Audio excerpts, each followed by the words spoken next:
पत्नीच्या चेहऱ्यावर ॲसिड टाकून फरार झालेल्या पतीस पनवेल तालुका पोलिसांनी घेतले ताब्यात। बहिणीकडे हैदराबादला जाऊया असे पतीने वारंवार सांगून सुद्धा पत्नी त्याचे ऐकत नसल्याने यातून त्यांच्यात झालेल्या भांडणातून पतीने रागाच्या भरात पत्नीच्या चेहऱ्यावर ॲसिड टाकून फरार झालेल्या पतीस तालुका पोलिसांनी ताब्यात घेतले आहे।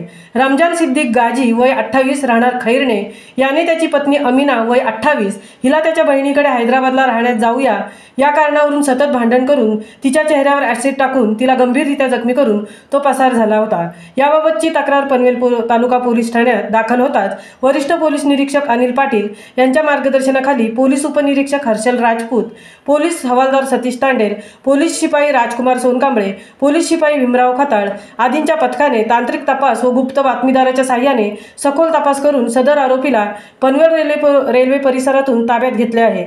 महामुंबईसह संजय कदम, पनवेल।